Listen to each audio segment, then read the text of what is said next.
Iran हमेशा से दुनिया की एक ताकतवर शक्ति बना रहा है।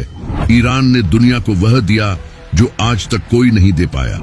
बैंकिंग सिस्टम से लेकर रोबोट और चेचक के इलाज जैसी बहुत सी चीजें ईरान में खोजी गई।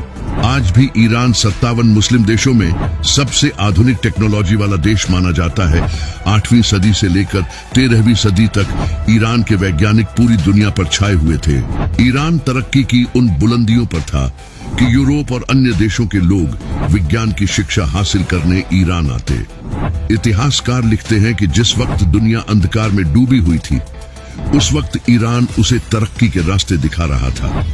अमेरिका जिस वक्त नासा के बारे में सोच भी नहीं पाया था, उस वक्त ईरानी वैज्ञानिक ऑब्जर्वेटरी में बैठकर रिसर्च कर रहे थे। साइंस, लिटरेचर, आर्ट और इन्वेंशन के क्षेत्र में ईरान की कुर्बानियों और उसके योगदान को कभी भुलाया नहीं जा सकता। यहाँ तक कि आज हम मोबाइल में जिस बैटरी का इस्तेमाल करते हैं, इसकी खोज भी ईरान में की गई थी। ईरान पहला देश था जिसने बैटरी का निर्माण किया। जैसे जैसे वक्त गुजरता गया, इसी बैटरी को विस्तार देते हुए आधुनिक बैटरी का निर्माण किया गया। जब दुनिया बैटरी के बारे में जानती भी नहीं थी, तब ईरान के मुसलमान इसका इस्तेमाल कर रहे थे। ईरान की यह पहली खोज नहीं थी, बल्कि इससे पहले नवीं सदी ईस्वी में मूसा ब्रदर्स ने दुनिया के पहले गैस मास्क का आविष्कार किया था, जो आज भी इस्तेमाल किया जाता है। बनु मूसा 3 भाई थे, जिनका नाम अब्बू जाफर इब्ने मूसा, अबुल कासिम इब्ने मूसा और हसन इब्ने मूसा था, और इन तीनों ने मिलकर 100 से ज्यादा आविष्कार किए और अपनी किताब अल-हिल में ऐसी मशीनों का जिक्र किया जो आज भी इस्तेमाल की जाती है। बनु मूसा की लिखी यह किताब 19वीं सदी तक अमेरिका और यूरोप की यूनिवर्सिटी ऑफ कालीकट, उन्होंने जिन 100 चीजों का आविष्कार किया था, उनमें से 25 तो आज भी इस्तेमाल किए जाते हैं। आपको ये जानकर शायद हैरानी हो सकती है कि भारत सहित पूरी दुनिया में सालों तक जिस लालटन का इस्तेमाल किया जाता रहा है, उसकी खोज मूसा ब्रदर्स ने ही की थी, और इसका जिक्र उनकी किताब में भी मिलता है। मूसा ब्रदर्स के बहुत से आविष्कार तब यूरोप पहुंचे जब इटली के मशहूर वैज्ञानिक लियोनार्डो दा विंची ने उनकी किताब का अनुवाद लैटिन भाषा में कि यूरोप के पुनर्जागरण के दौर में ईरान और मुस्लिम देशों में लिखी 1 लाख से अधिक किताबें लैटिन भाषा में ट्रांसलेट की गई, और किताबों के इन्हीं ट्रांसलेशन के जरिए मुसलमानों का ज्ञान यूरोप पहुंचा। ईरान ही वह देश था जिसने दुनिया को सबसे पहली पवन चक्की दी। मुस्लिम वैज्ञानिक अल मसूदी ने अपनी किताब में हवा से चलने वाली एक ऐसी पवन चक्की का जिक्र किया जिसका इस्तेमाल बागों को पानी देने और दूसरे कामों में किया जाता था। आज बिजली को बनाने के लिए बड़ी बड़ी पवन चक्कों का इस्तेमाल किया जाता है, लेकिन मुसलमान आज से 1000 साल पहले ईरान में इसका इस्तेमाल कर रहे थे। ईरान में ऐसे ऐसे वैज्ञानिक पैदा हुए जो न होते तो आज हम सैकड़ों तरह की दवाओं से महरूम रह जाते। मेडिकल इंडस्ट्री को खड़ा करने में मुसलमानों का बड़ा योगदान रहा। बहुत कम लोग जानते हैं कि नवीं सदी ईस्वी में ईरान में पैदा होने वाले मशहूर साइंटिस्ट जकरिया राजी ने सल्फ्यूरिक एसिड की खोज की थी। यह दुनिया का पहला व्यक्ति था जिसने साइकोलॉजी पर किताब लिखी और फिजियोथेरेपी बारे में दुनिया को बताया। जकरिया राजी ने न सिर्फ चेचक का इलाज खोजा, बल्कि उसी ने सबसे पहले चेचक और खसरा के फर्क के बारे में बताया। दुनिया में बैक्टीरिया की खोज सबसे पहले जकरिया राजी ने ही की थी।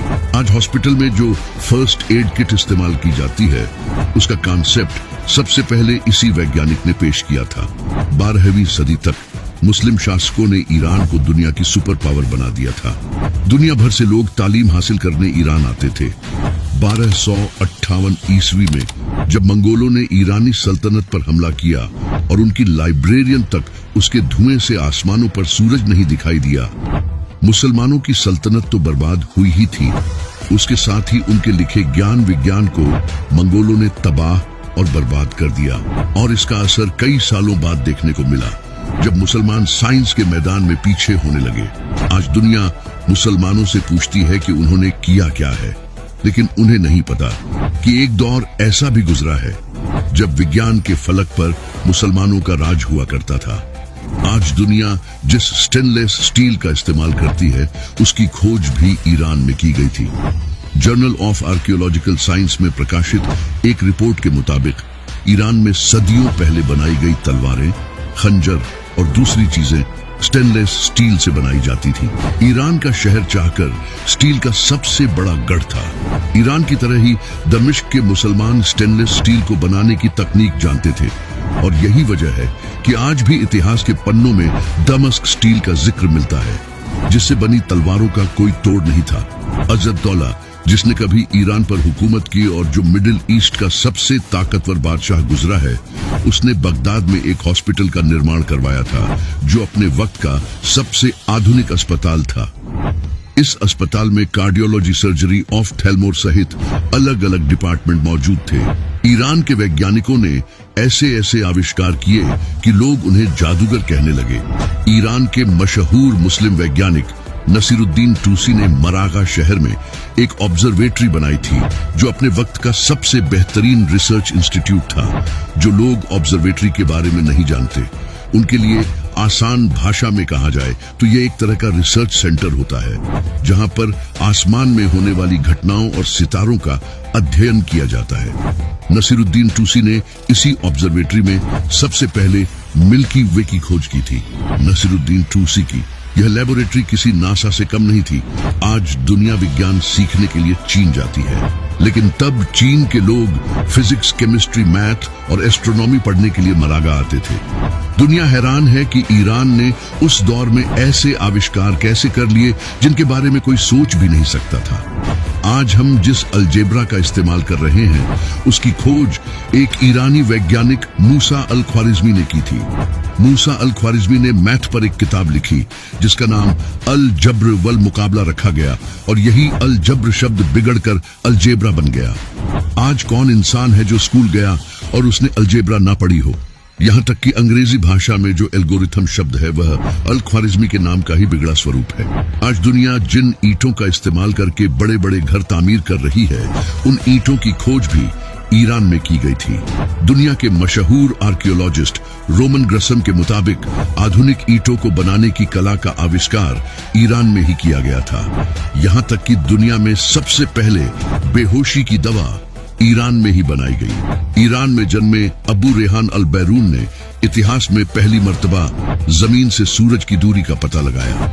महमूद गजनवी ने जब ईरान को फतह किया तो अल बैरूनी उनके साथ गजनी चले गए। उन्होंने बगैर किसी आधुनिक तकनीक के धरती की रेडियस का पता लगाया, जिसे देखकर आज के वैज्ञानिक भी हैरान हैं। भारत के इतिहास पर लिखी पहली किताब उल हिंद अल बैरूनी ने ही लिखी थी।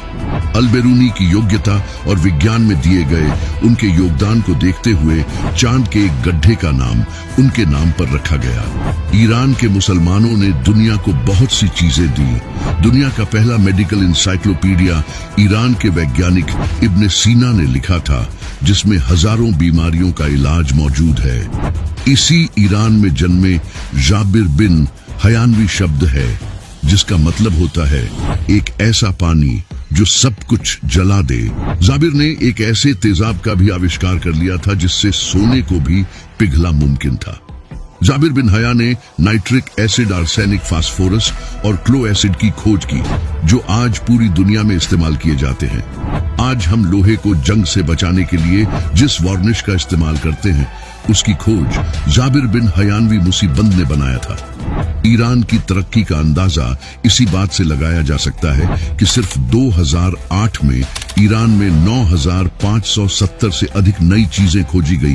ग्लोबल इनोवेशन इंडेक्स के रैंकिंग में ईरान 66वें स्थान पर पहुंच चुका है। ईरान में आज 400 से अधिक मेडिकल रिसर्च फैसिलिटी चल रही है जो बताती है कि आने वाला समय ईरान का है।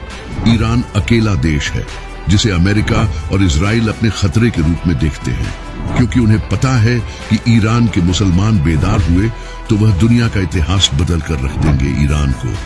अगर 57 मुस्लिम देशों का साथ मिल जाए तो वह दुनिया की सबसे बड़ी सुपर शक्ति बन सकता है। यह वीडियो उन लोगों के मुंह पर तमाचा है जो कहते हैं कि मुसलमानों ने विज्ञान के क्षेत्र में किया ही क्या है।